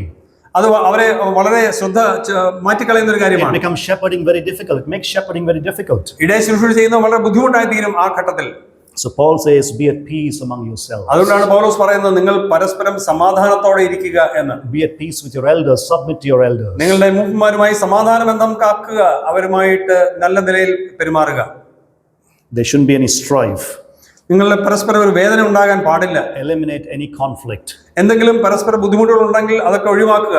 Be at peace among yourselves. നിങ്ങളുടെ മധ്യത്തിൽ സമാധാനം ഉണ്ടായിരിക്കട്ടെ. A great theologian, Leon Morris, once said this. Leon Morris എന്ന് പറയുന്ന ഒരു വലിയ ദൈവദാസൻ, ദൈവശാസ്ത്രജ്ഞൻ, Leaders can never do their best if they're always criticized. നേതാക്കന്മാർ എല്ലായ്പ്പോഴും വിമർശനത്തിന് വിധേയരായിക്കൊണ്ടിരുന്നു കഴിഞ്ഞാൽ അവർക്ക് ചെയ്യാൻ കഴിയുന്ന ഏറ്റവും നല്ല കാര്യം ചെയ്യാൻ കഴിയുകയില്ല എന്ന് അദ്ദേഹം When you പറയുന്നു. always criticize your elders, നിങ്ങൾ നിരന്തരം നിങ്ങളുടെ മൂപ്പന്മാരെ വിമർശിച്ചുകൊണ്ടിരിക്കുകയാണെങ്കിൽ they cannot do the work that God has called them to do. എന്ത് ചെയ്യാൻ വേണ്ടിയാണോ ദൈവം അവരെ വിളിച്ചത് ആ കാര്യം ചെയ്യാൻ അവർക്ക് സാധിക്കുകയില്ല. So Paul says, submit to your elders. അതുകൊണ്ട് പൗലോസ് പറയുകയാണ്, നിങ്ങളുടെ മൂപ്പന്മാർക്ക് വിധേയപ്പെട്ടിരിക്കുക. So how should the life of the church be in light of the Lord's imminent return? കർത്താവിന്റെ ആസന്നമായ മടങ്ങിവരവിന്റെ പശ്ചാത്തലത്തിൽ എങ്ങനെയാണ് അപ്പോൾ ഒരു സഭ ജീവിക്കേണ്ടത്? The first thing is what we saw in verses 12 and 13. 12-13 വാക്യങ്ങൾ ഒന്നാമത്തെ കാര്യം നാം കാണുകയാണ്. And that is value and be grateful for your elders. നിങ്ങളുടെ മൂപ്പന്മാരെ ആദരവോടെ കാണുക, പരിഗണിക്കുക എന്നുള്ളതാണ്. Then there's a second thing that Paul is talking about here. രണ്ടാമത് നമുക്ക് ഇവിടെ കാണാൻ കഴിയുന്ന കാര്യം, And that is in verse 14. 14-ാം വാക്യത്തിൽ അത് പറയുന്നു. This verse says ഈ വാക്യത്തിൽ നമുക്ക് കാണാൻ കഴിയുന്നത് that we need to accept and be helpful to all of our church members. ഇത് സഭയിലെ എല്ലാ വിശ്വാസികൾക്കും പ്രസക്തമായ ഒരു കാര്യമാണ്. We need to accept and be helpful to all of church members. നാം ആ ആളുകളെ അംഗീകരിക്കുക, അത് മാത്രമല്ല അവരെല്ലാവർക്കും സഹായമായി തീരുക എന്നുള്ളതാണ്. So be ready to provide assistance to anybody in the church. സഭയിലുള്ള ഏത് വ്യക്തികൾക്കും വേണ്ട സഹായം ചെയ്യുവാൻ നാം തയ്യാറാകുക. And Paul mentions 4 ministries that you and I ought to be involved in. നാം വ്യാപൃതരാകേണ്ട 4 കാര്യങ്ങളെ കുറിച്ചാണ് ഇവിടെ പൗലോസ് സൂചിപ്പിക്കുന്നത്. First thing, ഒന്നാമത്തേത്, Paul says, warn those who neglect their duties. ക്രമം കെട്ടവരെ ബുദ്ധി ഉപദേശിപ്പിൻ. Look at verse 14 and the first part of it. And we urge you, brothers, admonish the idle. ഞങ്ങൾ നിങ്ങളെ പ്രബോധിപ്പിക്കുന്ന 14-ാം വാക്യം, ക്രമം കെട്ടവരെ ബുദ്ധി ഉപദേശിപ്പിൻ. Admonish the idle. ബുദ്ധി ഉപദേശിക്കുവാൻ, ക്രമം കെട്ടവരെ ബുദ്ധി ഉപദേശിക്കുവാനാണ് പൗലോസ് പറയുന്നത്. Now this little phrase, admonish the idle, is a very interesting phrase. ബുദ്ധി ഉപദേശിക്കുക എന്നുള്ള ആ പ്രയോഗം വളരെ രസകരമായ ഒരു കാര്യമാണ്. It is introducing us to those people in the church who are usually wayward. സഭയിലുള്ള ആളുകൾ പലപ്പോഴും ആശയ വൈഷമ്യങ്ങൾ എത്തിച്ചേരുവാൻ സാധ്യതയുണ്ട് എന്ന് താൻ പറയുകയാണ്. People who are wayward in the church. അവർ പലപ്പോഴും വ്യത്യസ്തമായ ചിന്താഗതികളുള്ളവരായിരിക്കാം. So the word in the original is often used in a military sense. ഇതൊരു പട്ടാള ചിട്ടയിൽ ഉള്ള ഒരു പദപ്രയോഗമാണ് ഇവിടെ കാണുവാൻ കഴിയുന്നത്. When used in the military sense, പട്ടാളത്തിന്റെ ആ ഭാഷയിൽ പറഞ്ഞാൽ it has the idea of a soldier who is out of step or out of line. താൻ നിൽക്കേണ്ട ആ നിലയിൽ നിന്നും അല്പം ഇടത്തോട്ടോ വലത്തോട്ടോ മാറി നിൽക്കുന്ന ഒരു പട്ടാളക്കാരനോട് എങ്ങനെയാണ് മേലുദ്യോഗസ്ഥൻ പെരുമാറുന്നത് എന്നുള്ളതാണ്. A soldier who is out of rank, who is guilty of disorderly conduct. തന്റെ സ്വഭാവത്തിൽ അല്പം വ്യത്യസ്തമായ മനോഭാവം തനിക്കുണ്ടായാൽ, A soldier who is insubordinate to his superiors. തന്റെ മേലുദ്യോഗസ്ഥനോട് സ്നേഹവിരുദ്ധമായി താൻ പെരുമാറിയാൽ, A soldier who is disobeying orders. തന്റെ കൽപ്പനകൾ അനുസരിക്കാതെ ഇരുന്നാൽ, So that is the word that Paul uses here. ഇവിടെ പൗലോസ് ഉപയോഗിക്കുന്ന പദപ്രയോഗം അതാണ്. So people who are out of step, who are disobeying. ക്രമം കെട്ട ആളുകൾ, അവരായിരിക്കേണ്ട വഴിയിൽ നിന്നും വ്യതിചലിച്ച് സഞ്ചരിക്കുന്നവർ. In other words, these are people who don't follow through on their responsibility given to them. അവർക്ക് കൊടുത്തിരിക്കുന്ന ഉത്തരവാദിത്തങ്ങൾ നിർവഹിക്കാതെ ഇരിക്കുന്നവർ എന്ന് വേണമെങ്കിൽ പറയാം. They could be quitters, people who quit halfway through. പാതി വഴിയിൽ വേണ്ട കാര്യങ്ങൾ എന്ന് പറഞ്ഞ് ഉപേക്ഷിക്കുന്നവരായിരിക്കാം. They could be lazy people also. മടിയന്മാരായിരിക്കാം. They could be apathetic. ആ കാര്യങ്ങളെ സഹതാപൂർവ്വം കാണാത്തവരായിരിക്കാം. But it doesn't have to mean just that. There's a lot more than that. ഇവിടെ അർത്ഥമാക്കുന്നത് അതിനേക്കാൾ കഠിനമായ ഒരു രീതിയിലാണ്. It can also mean somebody who doesn't do his duty because he is rebellious. മത്സര മനോഭാവത്തോടെ തന്നെ ഏൽപ്പിച്ചിരിക്കുന്ന ദൗത്യം നിർവഹിക്കാതെ ഇരിക്കുന്നവരെ കുറിച്ചാണ് ഇവിടെ പറയുന്നത്. In other words, to sum it all up, he is talking about the wayward people in the church, people who are out of line. തങ്ങൾ സഞ്ചരിക്കേണ്ട പാതയിൽ നിന്നും വ്യതിചലിച്ച് സഞ്ചരിക്കുന്ന സഭയിലെ അംഗങ്ങളെ കുറിച്ചാണ് പൗലോസോട് The സൂചിപ്പിക്കുന്നത്. whole assembly is going in one direction, they want to go in the other direction. സഭയെല്ലാം ഒരു ലക്ഷ്യത്തോടെ ഏകദാനതയോടെ മുന്നോട്ട് നീങ്ങുമ്പോൾ അതിൽ നിന്ന് വ്യതിചലിച്ച് അവർ സഞ്ചരിക്കുകയാണ്. Everybody else understands spiritual duty and they want to do it, but these people don't want to do such a thing. എല്ലാവർക്കും തങ്ങൾ ചെയ്യേണ്ട ആത്മീയ ദൗത്യത്തെ കുറിച്ച് ബോധമുണ്ട്. എന്നാൽ ഈ ആളുകൾ അവർ ചെയ്യേണ്ട കാര്യങ്ങളെ കുറിച്ച് ബോധവാന്മാരല്ലാതെ ഇരിക്കുന്നു. They don't want to use their gifts and talents to build up the church of God. സഭയെ പണിയുവാൻ ആവശ്യമായ കഴിവ് അവർക്ക് ദൈവം നൽകിയിട്ടുണ്ട്. എന്നാൽ അത് ഉപയോഗിക്കാൻ അവർ തയ്യാറാകുന്നില്ല. They don't want to give to the church. സഭയ്ക്കൊന്നും കൊടുക്കാൻ തയ്യാറാകുന്നില്ല. They don't want to stand behind the leadership of the church. സഭയുടെ നേതൃത്വത്തിന്റെ പിന്നിൽ അണിനിരക്കുവാൻ അവർ തയ്യാറാകുന്നില്ല. This is the kind of person that Paul is talking about here. അങ്ങനെയുള്ള ഒരു വ്യക്തിയെ കുറിച്ചാണ് പൗലോസ് പറയുന്നത്. So what do we have to do with them? അങ്ങനെയുള്ളവർ എന്താണ് ചെയ്യേണ്ടത്? What does Paul say here? Look at this, please. ഇവിടെ എന്താണ് പൗലോസ് അർത്ഥമാക്കുന്നത്? Admonish them. അവർക്ക് ബുദ്ധി ഉപദേശിച്ചു കൊടുക്കുക. Admonish them. അവരെ ബുദ്ധി പറഞ്ഞു കൊടുക്കുക. There's no strange formula about it. അതിന് പ്രത്യേകമായ സൂത്രവാക്യങ്ങളൊന്നുമില്ല. There is no separate program for it. പ്രത്യേക പദ്ധതികളൊന്നും അതിനുവേണ്ടി ഉരുത്തിരിഞ്ഞിട്ടില്ല. There is no system for it as well. അതിനുവേണ്ടി പ്രത്യേക ഒന്നും തന്നെ ഇല്ല. Individual members lovingly go and talk to these people. സ്നേഹത്തോടെ വ്യക്തികൾ അവരുടെ അടുത്തേക്ക് ഈ കാര്യങ്ങൾ പറഞ്ഞു കൊടുക്കുക. These are people who are hanging on the fringes. അതിർത്തി വരമ്പിലെത്തി നിൽക്കുന്ന ആളുകളായിരിക്കാം ഇവർ. They are not doing their duty. അവരുടെ ദൗത്യങ്ങൾ കൃത്യമായി നിർവഹിക്കാത്തവരായിരിക്കാം. Not using their gifts and talents. അവരുടെ കഴിവുകൾ താലന്തുകൾ ഉപയോഗിക്കാത്തവരായിരിക്കാം. Not on board with the church vision. സഭയുടെ ദർശനവുമായിട്ട് ഏകതാനതയുള്ളവരായിരിക്കില്ല അവർ. So individual members in love and in prayer go and talk to them. അതുകൊണ്ട് അങ്ങനെയുള്ള വ്യക്തികളുടെ അടുത്തേക്ക് നാം വ്യക്തിപരമായ സ്നേഹത്തോടെ ചെന്ന് പ്രാർത്ഥനയോടെ ചെന്ന് അവരോട് സംസാരിക്കുക. Paul uses a particular Greek word here. പൗലോസ് ഇവിടെ ഒരു പ്രത്യേക ഗ്രീക്ക് പദം ഉപയോഗിക്കുകയാണ്. For the word admonish. ബുദ്ധി ഉപദേശിക്കുക എന്നുള്ള പദത്തിന് പകരം. It means to put sense into. Put sense into. അവരുടെ ഉള്ളിലേക്ക് അറിവ് പകർന്നു കൊടുക്കുക എന്നുള്ളതാണ്. To put some sense into your head. അവരുടെ തലയിലേക്ക് അവരുടെ ജ്ഞാന മണ്ഡലത്തിലേക്ക് അറിവ് പറഞ്ഞു കൊടുക്കുക എന്നുള്ളതാണ്. Now listen carefully please. ശ്രദ്ധിച്ച് കേൾക്കുക. It doesn't have the idea of criticism from a superior point of view. അവരെ വിമർശിച്ച് തരം താഴ്ത്തുക എന്നുള്ളതല്ല. It has the idea or a sense of coming alongside somebody and gently encouraging somebody to do the right thing. ഒരാളുടെ ഒപ്പം നടന്നെത്തി അവരെ ശരിയായ ദിശയിലേക്ക് നയിക്കുക, ശരിയായ കാര്യങ്ങൾ ചെയ്യാൻ അവരെ പ്രോത്സാഹിപ്പിക്കുക, പ്രേരിപ്പിക്കുക എന്നുള്ളതാണ്. The conversation could go something like this. ഒരു പക്ഷേ അവർ തമ്മിലുള്ള സംഭാഷണം ഇങ്ങനെ ആകാൻ സാധ്യതയുണ്ട്. You pray for the person first of all. ഒന്നാമത് ആ വ്യക്തിക്ക് വേണ്ടി പ്രാർത്ഥിക്കുക. So you go to the individual. ആ വ്യക്തി അടുത്തേക്ക് ചെല്ലുക. And say, brother or sister, I've been watching you. സഹോദര സഹോദരി, ഞാൻ നിങ്ങളുടെ ചെയ്യുന്ന കാര്യങ്ങളൊക്കെ ശ്രദ്ധിച്ചുകൊണ്ടിരിക്കുകയായിരുന്നു. And I do see there's some kind of an indifference in your life. എന്നാൽ നിങ്ങളുടെ ജീവിതത്തിൽ അപാകതയുള്ള ചില മേഖലകൾ എനിക്ക് എന്റെ ദൃഷ്ടിയിൽ പെടുന്നുണ്ട്. I do see that you are out of step with what is happening in the church. ഈ സഭയിൽ സംഭവിക്കുന്ന കാര്യങ്ങളിൽ നിന്ന് വ്യത്യസ്തമായിട്ടാണ് താങ്കളുടെ സഞ്ചാരം ചില കാര്യങ്ങളിൽ എന്ന് ഞാൻ മനസ്സിലാക്കുന്നു. You're also being negative, you're being critical about things. കാര്യങ്ങളെ വിമർശനാത്മകമായിട്ടാണ് പലപ്പോഴും കാണുന്നത്. And if you continue on this path, ഈ വഴിയിൽ കൂടെ നിങ്ങൾ മുന്നോട്ട് പോയാൽ it is not good for your spiritual life. അത് നിങ്ങളുടെ ആത്മീയ ജീവിതത്തിന്റെ വർധനവിന് പ്രയോജനപ്പെടുകയില്ല. So I'm praying for you that the Lord would change your heart. നിങ്ങളുടെ ഹൃദയത്തിൽ ഒരു മാറ്റം ഉണ്ടാകാൻ ദൈവം പ്രവർത്തിക്കേണ്ടതിന് വേണ്ടി ഞാൻ പ്രാർത്ഥിച്ചുകൊണ്ടിരിക്കുകയാണ്. I would suggest strongly that you also make efforts to change yourself in this matter. താങ്കളും താങ്കളുടെ ജീവിതത്തിൽ ഒരു മാറ്റം ഉണ്ടാകേണ്ടതിന് വേണ്ടി ആത്മാർത്ഥമായി പരിശ്രമിക്കണം എന്ന് ഞാൻ താല്പര്യപ്പെടുന്നു. Because in love I want to say this, that I don't want you to experience the consequences of where you're going in that direction. ആ ദിശയിൽ നിങ്ങൾ പോയാൽ നിങ്ങൾക്കുണ്ടാകാൻ സാധ്യതയുള്ള അനന്തര ഫലങ്ങൾ അത് നിങ്ങളുടെ ജീവിതത്തിൽ ഉണ്ടാകുന്നതിൽ എനിക്ക് താല്പര്യമില്ല. So that's what the word captures here, admonish the idle. ബുദ്ധി ഉപദേശിക്കുക എന്ന പദപ്രയോഗം കൊണ്ട് അർത്ഥമാക്കുന്ന അതാണ്. It's a gentle kind of a warning. വളരെ സൗമ്യമായ ഒരു മുന്നറിയിപ്പ് നൽകലാണ്. It's a gentle kind of an exhortation. വളരെ സൗമ്യതയോടുകൂടി ആർദ്രതയോടുകൂടി അവർക്ക് മുന്നറിയിപ്പ് It is നൽകുകയാണ്. to come alongside somebody. ഒരു വ്യക്തിയുടെ ഒപ്പം ചേർന്ന് നടന്നുകൊണ്ടാണ് ആ കാര്യം ചെയ്യേണ്ടത്. And Paul is saying, admonish the idle. ക്രമം കെട്ടവരെ ബുദ്ധി ഉപദേശിക്കുക എന്നാണ് പൗലോസോട് ഓർപ്പിക്കുന്നത്. And we do it out of love because the consequences of such people are dangerous. അവർക്കുണ്ടാകുന്ന അവരുടെ ആ പ്രവൃത്തിയുടെ അനന്തരഫലം വളരെ വൈഷമ്യകരമായിരിക്കും എന്നുള്ളതുകൊണ്ടാണ് നാം അത് ചെയ്യേണ്ടത്. So that's the first thing. ഒന്നാമത്തെ കാര്യം അതാണ്. What is the first ministry? ഒന്നാമത്തെ നമ്മുടെ ശുശ്രൂഷ എന്താണ്? Warn those who neglect their duties. ക്രമം കെട്ട് നടക്കുന്ന ആരെങ്കിലും സഭയിലുണ്ടെങ്കിൽ അവരെ ബുദ്ധി ഉപദേശിക്കുക. Secondly, രണ്ടാമത് cheer up those who are discouraged. ഉൾക്കരുത്തില്ലാത്തവരെ ധൈര്യപ്പെടുത്തുക. Look at the second part of verse 14. 14-ാം വാക്യത്തിന്റെ രണ്ടാം ഭാഗം. Encourage the faint-hearted. ഉൾക്കരുത്തില്ലാത്തവരെ ധൈര്യപ്പെടുത്തുക. Encourage the faint-hearted. ബലഹീനരായവരെ ധൈര്യപ്പെടുത്തുക എന്നുള്ളതാണ്. This is the second group of people in any assembly. ഏത് സഭയിലും ഇങ്ങനെ ഒരു രണ്ടാം വിഭാഗം ഉണ്ടാകാൻ സാധ്യതയുണ്ട്. These are people who are worried about things. എന്ത് സംഭവിക്കും എന്നുള്ളതിനെക്കുറിച്ച് ആകുലതയുള്ളവരാണ് അവർ. These are people who are not on the edge, but they are huddled up right in the middle. അവർ സഭയുടെ കേന്ദ്ര സ്ഥാനത്ത് തന്നെ ഉണ്ട് എന്നുള്ള യാഥാർത്ഥ്യമാണ്. And he says to the church, encourage the faint-hearted. ഈ ബലഹീനരായവരെ, ബലം കുറഞ്ഞവരെ ഒന്ന് പ്രോത്സാഹിപ്പിക്കുക, അവർക്ക് ഉൾക്കരുത്ത് നൽകുക എന്നുള്ളതാണ് പൗലോസോട് പറയുന്നത്. There's an interesting term that Paul uses here in the original. പൗലോസ് ഉപയോഗിക്കുന്ന രസകരമായ പദപ്രയോഗം. And he combines two words to put this word together. രണ്ട് പദങ്ങൾ ഒരുമിച്ചാണ് താൻ ഇവിടെ ഉപയോഗിച്ചിരിക്കുന്നത്. The first word is the word small. Small. ചെറുത് എന്നുള്ള അർത്ഥത്തിലുള്ള ഒരു പദം ഇവിടെ കാണാൻ കഴിയുന്നുണ്ട്. The second word is the word soul. ആത്മാവ്, സോൾ എന്നുള്ള പദമാണ് രണ്ടാമത്തേത്. Paul puts these words together and he calls them small souled people.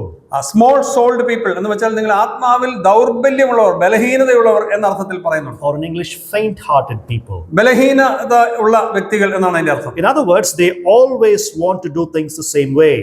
എല്ലാ ഘട്ടത്തിലും എല്ലായ്പ്പോഴും കാര്യങ്ങൾ ഒരേ രീതിയിൽ പോകണമെന്ന് ആഗ്രഹിക്കുന്നവരാണ് അവർ. They often fear the unknown. അപരിചിതമായ കാര്യങ്ങൾ സഭയിൽ സംഭവിക്കുമ്പോൾ അതിൽ ഭയമുള്ളവരാണ് അവർ. They worry about everything. അവരെല്ലാത്തിനെ കുറിച്ചും ആകുല ചിന്തയുള്ളവരാണ്. And the reason is they lack the courage to do things. അതിന്റെ പ്രശ്നം എന്താണെന്ന് ചോദിച്ചു കഴിഞ്ഞാൽ അവർക്ക് ധൈര്യമില്ല കാര്യങ്ങൾ ക്രിയാത്മകമായി ചെയ്ത് മുന്നോട്ട് പോകുക. They don't have the courage to do anything that hasn't been done so far. ഇതുവരെ ചെയ്ത ഇതുവരെ ചെയ്ത കാര്യങ്ങൾ ആ രീതിയിൽ തന്നെ മുന്നോട്ട് പോയില്ലെങ്കിൽ വ്യത്യസ്തമായ ഒന്ന് കാര്യങ്ങൾ ചെയ്യുവാൻ അവർക്ക് ധൈര്യമില്ല. And these are people who love what is safe. സുരക്ഷിതമായ രീതിയിൽ കാര്യങ്ങൾ മുന്നോട്ട് പോകുന്നതിലാണ് അവരുടെ സന്തോഷം. And they always would like to walk on the path that somebody has paved for them. മറ്റാരോ വെട്ടിത്തെളിച്ച പാതയിലൂടെ സഞ്ചരിക്കുന്നതിലാണ് അവർക്ക് താല്പര്യം. In other words, it's a risk-free ministry. യാതൊരു റിസ്കും എടുക്കാതെ ചെയ്യുന്ന കാര്യങ്ങൾ, അതാണ് അതിന്റെ അർത്ഥം. If we want to go out and do tract distribution in a dangerous area, നാം അപകടകരമായ ഒരു സ്ഥലത്ത് ചെന്ന് ട്രാക്ട് വിതരണം ചെയ്യാൻ നാം തുനിയുമ്പോൾ these are people who don't have the courage to do it. അങ്ങനെ ചെയ്യുവാൻ ധൈര്യമില്ലാത്തവരെ കുറിച്ചാണ് ഈ പറയുന്നത്. And of course, we need to use our intelligence in doing those things right now. തീർച്ചയായിട്ടും അത്തരം കാര്യങ്ങൾ ഈ നാളുകൾ നാം ചെയ്യുമ്പോൾ നമ്മൾ ബുദ്ധി ഉപയോഗിക്കേണ്ട ആവശ്യമാണ്. But Paul generally is talking about the faint-hearted people who don't have the courage to do new things. എന്നാൽ പുതിയ കാര്യങ്ങൾ വ്യത്യസ്തമായ രീതിയിൽ ചെയ്യാൻ ധൈര്യമില്ലാത്തവരെ കുറിച്ചാണ് പൗലോസ് ഇവിടെ പറയുന്നത്. They are afraid of opposition. എതിർപ്പിനെ ഭയപ്പെടുന്നവരാണ് our. They are usually sad people, often depressed as well. നിരാശാഭരിതരായിട്ടുള്ള ആളുകളാണ് അവർ. And Paul is saying, encourage the faint-hearted. പൗലോസ് ഇവിടെ പറയുന്നത് അങ്ങനെയുള്ള ഉൾക്കരുത്തില്ലാത്തവരെ നിങ്ങൾ പ്രോത്സാഹിപ്പിക്കുക, അവരെ ധൈര്യപ്പെടുത്തുക എന്നാണ്. So how do you deal with such people in the assembly?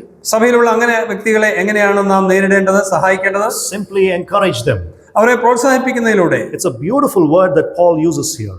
ഇവിടെ മനോഹരമായ ഒരു പദമാണ് പൗലോസ് അപ്പോസ്തലൻ ഉപയോഗിച്ചിരിക്കുന്നത്. Again, it means to come close to somebody, walk alongside somebody and to speak to them. വീണ്ടും ഞാൻ ആവർത്തിക്കട്ടെ, അങ്ങനെയുള്ള വ്യക്തികൾ അടുത്തേക്ക് വന്ന് അവരോടൊപ്പം ചേർന്ന് നടന്ന് അവരോട് സംസാരിക്കുന്ന ഒരു അനുഭവം ഉണ്ടാകുക. You see, brothers and sisters, this is not merely solved with prayer. പ്രിയപ്പെട്ടവരെ, ഇത് പ്രാർത്ഥനയാൽ പ്രശ്നം പരിഹരിക്കപ്പെടുന്ന ഒരു കാര്യമല്ല, അത് മാത്രം പോരാ. Yes, we need to pray. തീർച്ചയായിട്ടും അവർക്ക് വേണ്ടി പ്രാർത്ഥിക്കണം. But there is some work that must be done. അതോടൊപ്പം തന്നെ ചെയ്യേണ്ട ചില കാര്യങ്ങളുമുണ്ട്. It is member to member work. ഒരു വ്യക്തി മറ്റൊരു വ്യക്തിയോട് ചെയ്യേണ്ട ഒരു കാര്യമാണിത്. And so you walk alongside that person who is faint-hearted. ആ ഉൾക്കരുത്തില്ലാത്ത വ്യക്തിയോടൊപ്പം ചേർന്ന് നടക്കുക. You develop a relationship with the ആ person. വ്യക്തിയുമായി ബന്ധം സ്ഥാപിച്ചെടുക്കുക. Probably call them home regularly. അവരെ നിരന്തരം ഭവനത്തിലേക്ക് ക്ഷണിക്കുക. Deepen that relationship. ആ ബന്ധം സുദൃഢമാക്കുക. And so walk alongside them to console them and put courage into their hearts. അവരോടൊപ്പം ചേർന്ന് നടന്ന് അവരുടെ ഹൃദയത്തിൽ ധൈര്യം പകരുക. So that they can do everything, encourage what the Lord wants them to do. കർത്താവ് അവരെ കൊണ്ട് ചെയ്യാൻ ആഗ്രഹിക്കുന്ന എല്ലാ കാര്യങ്ങളും കൃത്യമായി അവർ നിർവഹിക്കുവാൻ ഇടയാകത്തക്കവണ്ണം അവരോട് പെരുമാറുക. Now, brothers and sisters, something interesting we see in these two things that we saw so far.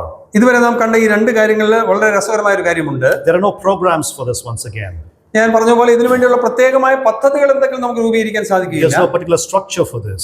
അടിസ്ഥാനമായ ഘടന എന്തെങ്കിലും ഇക്കാര്യത്തിൽ ഉണ്ട് എന്ന് പറയാൻ It is കഴിയില്ല. about one member going to the other member in love and in prayer and gently encouraging the person to do what the Lord has called him to do. ഇവിടെ നാം കാണുന്നത് സഭയിൽ ഒരംഗം സ്നേഹത്തോടെ സഹാനുഭൂതിയോടെ മറ്റൊരു വ്യക്തിയുടെ അടുത്തേക്ക് ചെല്ലുക, അവർ ഒരുമിച്ച് നടക്കുക, അവരുടെ ആശയങ്ങൾ പങ്കുവെക്കുക എന്നുള്ളതാണ്. Often the encouragement could involve saying that I'm praying for you regularly. ആ പ്രോത്സാഹനത്തിന്റെ അടിസ്ഥാനത്തിൽ നമുക്ക് നിരന്തരം കാണാൻ കഴിയുന്ന ഒരു കാര്യം, സഹോദരൻ ഞാൻ അങ്ങേക്ക് വേണ്ടി പ്രാർത്ഥിക്കുന്നു എന്നുള്ള ഒരു കാര്യമാണ്. Often the encouragement could involve teaching them some doctrines that they don't know. അവർക്ക് അറിഞ്ഞുകൂടാത്ത ചില ഉപദേശ വിഷയങ്ങൾ അവരെ പഠിപ്പിക്കുന്നത് അവിടെ വരുന്ന ഒരു കാര്യമായിരിക്കാം. So whatever encouragement that they might need, എന്തൊക്കെ പ്രോത്സാഹനം അവർക്ക് ആവശ്യമാണോ, we must do it and come alongside them. അവരോടൊപ്പം നടന്ന് ആ കാര്യങ്ങളെല്ലാം നിർവഹിക്കാൻ നമുക്ക് തയ്യാറാകണം. So if the assembly has to be powerful, അതുകൊണ്ട് സഭ ശക്തിയുള്ളതായിരിക്കണം. and if everybody in the assembly needs to be working in a way that they are looking forward to the Lord's imminent return, കാരണം എല്ലാ സഭയിലുള്ള എല്ലാ വ്യക്തികളും കർത്താവിന്റെ ആസന്നമായ പുനരാഗമനത്തിന് വേണ്ടി കാത്തിരിക്കുന്നവരാണ്. we cannot neglect these kind of people in the church. സഭയിലുള്ള ഇത്തരം വ്യക്തികളെ നമുക്ക് അവഗണിക്കുവാൻ പാടില്ല. We must certainly admonish the wayward people തെറ്റായ രീതിയിൽ പോകുന്നവരെ നാം അവർക്ക് ബുദ്ധി ഉപദേശിച്ചു കൊടുക്കേണ്ട ആവശ്യമാണ്. and also encourage the faint-hearted people. അതുപോലെ ബലഹീനരായവരെ അവരെ ധൈര്യപ്പെടുത്തേണ്ടത് ആവശ്യമാണ്. Because if these two people join the vision of the church, ഈ രണ്ടു കൂട്ടരും സഭയുടെ ദർശനത്തിന്റെ ഒരു ഭാഗമായി തീരുമ്പോൾ there is no stopping the church. സഭയെ തടഞ്ഞു നിർത്താൻ ഒരു ശക്തിക്കും കഴിയുകയില്ല. Thirdly, മൂന്നാമത് Paul says, provide support to those who are frail. ബലഹീനർക്ക് പിന്തുണ നൽകുക എന്നുള്ളതാണ്. Very simply, Paul says in the third part of verse 14, help the weak. ബലഹീനരെ താങ്ങുവിൻ എന്നാണ് മൂന്നാമത്തെ കാര്യം നാം കാണുന്നത്. This is the third group of people that Paul is mentioning here. സഭയിൽ പരാമർശിക്കുന്ന, സഭയിലെ നമുക്ക് കാണാൻ കഴിയുന്ന മൂന്നാമത്തെ വിഭാഗമാണിത്. It is the weak people. സഭയിലുള്ള ബലഹീനരായ വ്യക്തികൾ. Certainly not physically weak is what Paul is talking about, although he could mean that. ശാരീരികമായ ബലഹീനതയെ കുറിച്ച് ആയിരിക്കണമെന്നില്ല പൗലോസ് ഇവിടെ അർത്ഥമാക്കുന്നത്. But he's talking about the fact that their faith is weak. അവരുടെ വിശ്വാസം ബലഹീനമാണ് എന്നുള്ളതായിരിക്കാം താൻ അർത്ഥമാക്കുന്നത്. These people don't have a strong enough faith to experience all the liberty that they have in Christ Jesus. ക്രിസ്തുയേശുവിൽ അവർക്കുള്ള എല്ലാ സ്വാതന്ത്ര്യവും ആസ്വദിക്കുവാനുള്ള കഴിവ് അവർക്ക് ഇല്ലാത്തവരായിരിക്കാം. They don't have the courage or the faith strong enough to experience the freedom that they have been given in Christ Jesus. ക്രിസ്തുവിൽ അവർക്ക് ലഭ്യമായിട്ടുള്ള സ്വാതന്ത്ര്യം പൂർണ്ണമായ അർത്ഥത്തിൽ പ്രാവർത്തികമാക്കുവാൻ അവർക്ക് സാധിക്കുന്നില്ല എന്നുള്ള ഒരു പ്രശ്നം അവർക്കുണ്ട്. Because the faith is weak. കാരണം അവരുടെ വിശ്വാസം ബലഹീനമാണ്. But a weak faith creates a problem. എന്നാൽ ബലഹീനമായ വിശ്വാസം ഒരു പ്രശ്നമുണ്ടാക്കും. And what is that problem? എന്താണ് പ്രശ്നം? A weak faith means that a person is susceptible to temptation and sin. ബലഹീന വിശ്വാസമുള്ളവർ പലപ്പോഴും പ്രലോഭനത്തിന് വശംവദരായി പാപത്തിന് അടിമകളായി തീരുവാൻ സാധ്യതയുണ്ട്. Paul often uses that word in the 13 of his epistles that he has written to talk about susceptibility to sin.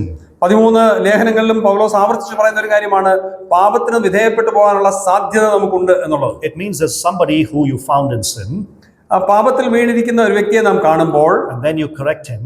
ആ വ്യക്തിയെ നാം ശരിയായ ദിശയിൽ നയിക്കണം. You walk alongside him and bring him out of there. അദ്ദേഹത്തോടൊപ്പം നാം സഞ്ചരിക്കുകയും ആ പ്രശ്നത്തിൽ നിന്നും പുറത്തേക്ക് കൊണ്ടുവരികയും വേണം. And before you know, he's back in the sin again. എന്നാൽ നാം അറിയുന്നതിന് മുമ്പ് തന്നെ ആ പാപത്തിൽ വീണ്ടും താൻ വീണു പോവുകയാണ്. That's the kind of people that Paul is talking about here. അങ്ങനെയുള്ള വ്യക്തികളെ കുറിച്ചാണ് പൗലോസോട് പറയുന്നത്. Their weak faith ബലഹീന വിശ്വാസം അവർക്കുണ്ട്. cannot enable them അവർക്ക് ഒന്നും ചെയ്യാൻ കഴിയുകയില്ല. to enjoy the freedom that they have in Christ Jesus. ക്രിസ്തുയേശുവിലുള്ള സ്വാതന്ത്ര്യം ആസ്വദിക്കാൻ അവർക്ക് സാധിക്കുകയില്ല. And these are the kind of people who keep falling into the same sins over and over again. വീണ്ടും ഒരേ പാപത്തിൽ ആവർത്തിച്ച് വീഴുന്ന വ്യക്തികളെ കുറിച്ചാണ് താൻ ഇവിടെ And you അർത്ഥമാക്കുന്നത്. work hard in their lives. അവരുടെ ജീവിതത്തിൽ നാം കഠിനമായ അധ്വാനം You നിർവഹിക്കണം. bring them out of it. You help them. ആ പ്രശ്നങ്ങളിൽ നിന്ന് അവരെ പുറത്തേക്ക് കൊണ്ടുവരാൻ അവരെ സഹായിക്കണം. But they go back again. ഒരുപക്ഷെ വീണ്ടും അവർ പിന്നോട്ട് പോയി എന്ന് വന്നേക്കാം. What are we to do with such people? അങ്ങനെയുള്ള കാര്യത്തിൽ എന്താണ് ചെയ്യേണ്ടത്? Very simply, Paul says, help them. അവരെ സഹായിക്കുക എന്ന ലളിതമായ ഒരു ഉത്തരമാണ് പൗലോസ് നൽകുന്നത്. Help them. അവരെ സഹായിക്കുക. Help is such a simplistic word for a magnificent concept in the original language. മൂലഭാഷയിൽ വളരെ മനോഹരമായ ഒരു ആശയമാണ് സഹായിക്കുക എന്നുള്ള പദപ്രയോഗം കൊണ്ട് അർത്ഥമാക്കുന്നത്. It means to hold firmly to something. ആ ചില കാര്യങ്ങളോട് പറ്റുമാനമുള്ളവരായി മുറുകെ ചേർത്ത് പിടിക്കുക എന്നുള്ളതാണ്. You have a pillar standing here. ഇവിടെ ഒരു സ്തൂപം ഉണ്ടെന്ന് കരുതുക. To hold tightly to it. വളരെ മുറുക്കി ആ സ്തൂപത്തെ ആ ഗോപുരത്തെ പിടിക്കുക. That's the concept that Paul is using here. ആ അർത്ഥമാണ് ഈ പദം കൊണ്ട് നമുക്ക് മനസ്സിലാക്കാൻ കഴിയുന്നത്. You know, in Galatians 6:1, ഗലാത്യർ ലേഖനം 6-1 Paul says, if you see a brother overtaken by a sin, ഒരു സഹോദരൻ വല്ല തെറ്റിലും അകപ്പെട്ടാൽ പൗലോസ് പറയുന്നു, what does it say? You who are spiritual must restore him gently. ആത്മീയരായ നിങ്ങൾ വളരെ ആർദ്രതയോടെ അവനെ മടക്കി കൊണ്ടുവരണം എന്നാണ് പൗലോസ് പറയുന്നത്. So here is the idea of bearing each other's burdens. പരസ്പരം ഭാരങ്ങളെ പങ്കുവെക്കുക, അത് ചുമക്കുക എന്നുള്ള ആശയമാണ് ഇവിടെ ഉള്ളത്. So you bear the burden by supporting him, holding up the person straight. ആ വ്യക്തിയെ ചേർത്ത് പിടിച്ചുകൊണ്ട് അവന്റെ ഭാരത്തിന്റെ പങ്കാളിത്തം ഏറ്റുവാങ്ങുക. Support the person. അവരെ പിന്തുണയ്ക്കുക. Come alongside the person. അവനോടൊപ്പം സഞ്ചരിക്കുക. Make him stand up on his feet. അവന്റെ കാലിൽ ഉറച്ചു നിൽക്കുവാൻ അവനെ ത്രാണിയുള്ളവനാക്കുക.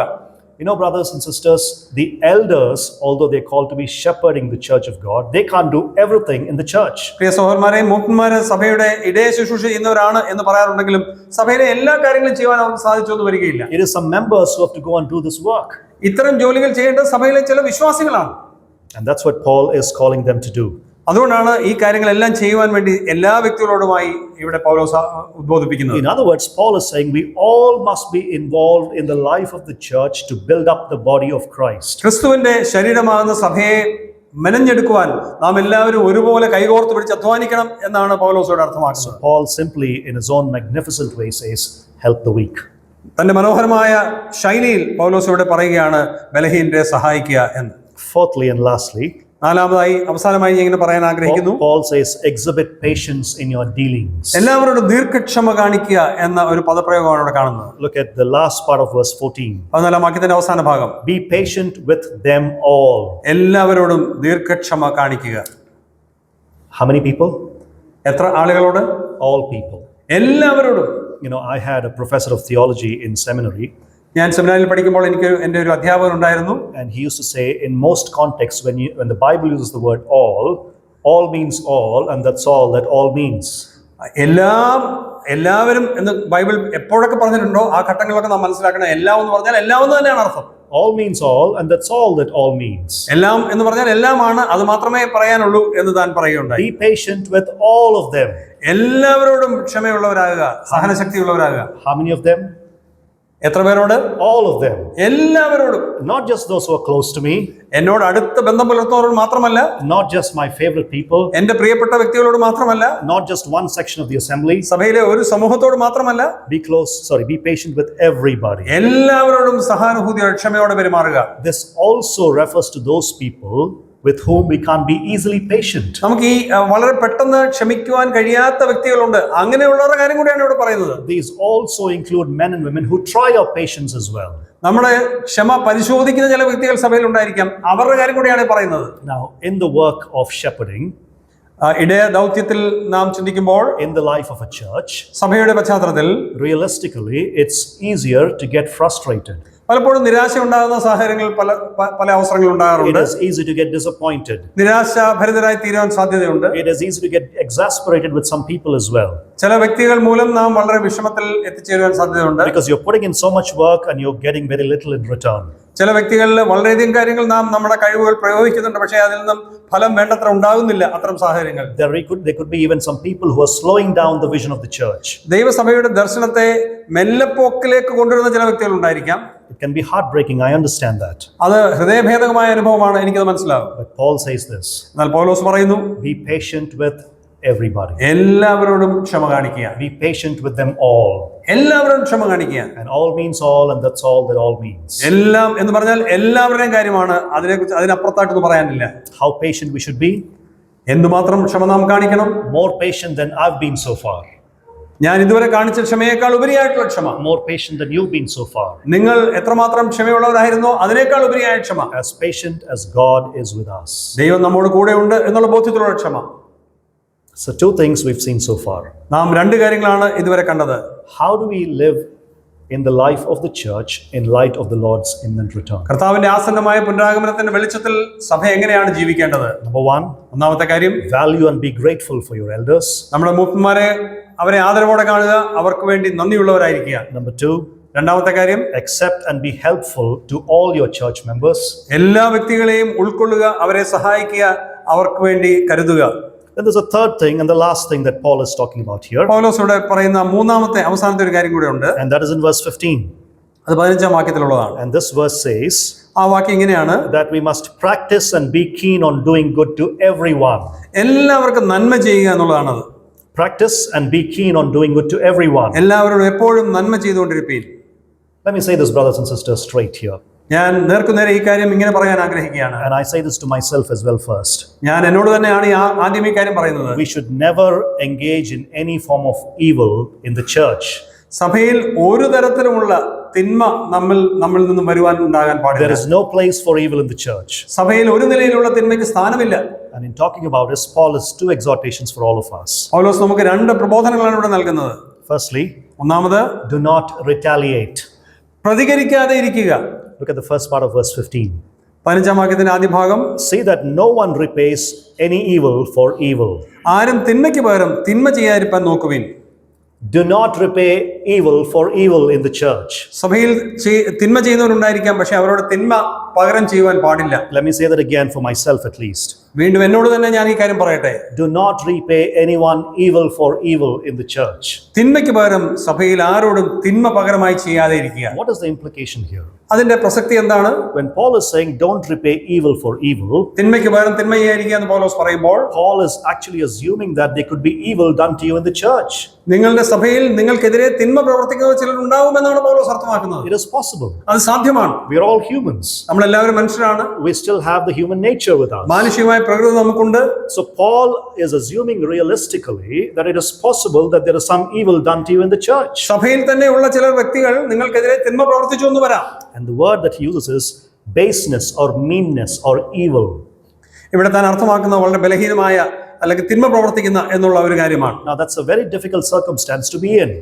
വളരെ വൈഷമ്യകരമായ സാഹചര്യമാണ് അത്തരം കാര്യങ്ങളെ നേരിടുക എന്നുള്ളത്. Because the most painful treatment sometimes is not from those outside the church, but those inside the church. ചിലപ്പോൾ സഭയുടെ ഉള്ളിൽ നിന്നുള്ളവർ തന്നെ ആയിരിക്കാം, പുറത്തുനിന്നുള്ളവരായിരിക്കത്തില്ല, ഉള്ളിലുള്ളവർ തന്നെ ആയിരിക്കാം നമുക്ക് വേദന നൽകുന്നത്. And that is the deepest pain that a Christian could experience. ഒരു ക്രിസ്ത്യാനിക്ക് അഭിമുഖീകരിക്കാൻ കഴിയുന്ന ഏറ്റവും വലിയ വേദന എന്ന് പറയുന്നതായിരിക്കാം. So Paul is indirectly saying there might be people in your church who might hurt you at some time. നിങ്ങളുടെ സഭയിൽ ചില വ്യക്തികൾ നിങ്ങളെ വേദനിപ്പിക്കുന്നവരായി ഉണ്ടാവാൻ സാധ്യതയുണ്ട് എന്ന് പൗലോസ് ഓർപ്പിക്കുകയാണ്. It could come in the form of gossip, ആ ഗോസിപ്പിന്റെ രൂപത്തിൽ അത് ഉണ്ടാവാം, or slander, നിങ്ങൾക്കെതിരെ എന്തെങ്കിലും മോശമായ കാര്യങ്ങൾ പറയുക, or speaking evil of another person, നിങ്ങൾക്കെതിരെ തിന്മ എന്തെങ്കിലും പറയുക, or various kinds of things that are available. വിവിധ നിലയിൽ നമുക്ക് വേദനാജനകമായ അനുഭവങ്ങൾ ഉണ്ടായെന്ന് വന്നേക്കാം. But Paul importantly is highlighting how we should respond in such a situation. എന്നാൽ അത്തരം സാഹചര്യം നാം എങ്ങനെയാണ് പ്രതികരിക്കേണ്ടത് എന്ന് പൗലോസോട് പറയുകയാണ്. How should we respond? നാം എങ്ങനെയാണ് പ്രതികരിക്കേണ്ടത്? How should we treat such a situation? അത്തരം സാഹചര്യങ്ങളിൽ നാം എങ്ങനെയാണ് നാം ഇടപെടേണ്ടത്? See that no one repays evil for evil, says തിന്മയ്ക്ക് Paul. പകരം ആരും തിന്മ ചെയ്യാതിരിക്കുക. No one repays evil for evil. ആരും തിന്മയ്ക്ക് പകരം തിന്മ ചെയ്യാൻ നോക്കുക. In other words, do not retaliate. പ്രതികരിക്കാതെ ഇരിക്കുക, അല്ലെങ്കിൽ എതിർ പ്രവർത്തിക്കാതിരിക്കുക, അതാണ് മറ്റേ അർത്ഥം. The word here in the original is in the plural imperative, which means it's to the whole church. Plural imperative, it's a command. സഭയോട് മുഴുവനായിട്ടുള്ള ഒരു കൽപ്പനയായിട്ടാണ് മൂലഭാഷയിൽ ഇത് അർത്ഥമാക്കുന്നത്. It's a command to the whole church. സഭയ്ക്ക് മുഴുവനായിട്ടുള്ള ഒരു നിർദ്ദേശമാണിത്. There is no place for retaliation anywhere in the assembly. സഭയിൽ ഒരിക്കലും മറുവാക്ക് പറയുന്ന, എതിർവാക്ക് പറയുന്ന ഒരു അനുഭവം ഉണ്ടാകാൻ പാടില്ല. There is no place for personal vengeance in the assembly. വ്യക്തിപരമായ ഒരു വിരോധം വെച്ചു പുലർത്തുവാൻ പാടില്ല. The only one who has a right to have vengeance is God himself. പ്രതികാരം ചെയ്യാൻ ആർക്കെങ്കിലും അവകാശമുണ്ടെങ്കിൽ അത് ദൈവത്തിന് മാത്രമാണ്. So Paul says here, do not retaliate. അതുകൊണ്ട് നാം പ്രതികരിക്കരുത്, മറുതലക്കരുത് എന്നാണ് പൗലോസ് പറയുന്നത്. And lastly, Paul says, അവസാനമായി പൗലോസ് പറയുന്ന ഒരു കാര്യം, be gracious to everyone. എല്ലാവരോടും കൃപയോടുകൂടി പെരുമാറുക എന്നുള്ളതാണ്. The last part of verse 15. 15-ാം വാക്യത്തിന്റെ അവസാന ഭാഗം. But always seek to do good to one another and to everyone. എല്ലാവരോടും എപ്പോഴും നന്മ ചെയ്തുകൊണ്ടിരിപ്പീൻ. So if somebody treats us with evil, ആരെങ്കിലും തിന്മ നമ്മോട് പ്രവർത്തിക്കുമ്പോൾ how do we respond? നാം എങ്ങനെയാണ് പ്രതികരിക്കേണ്ടത്? We always pursue peace.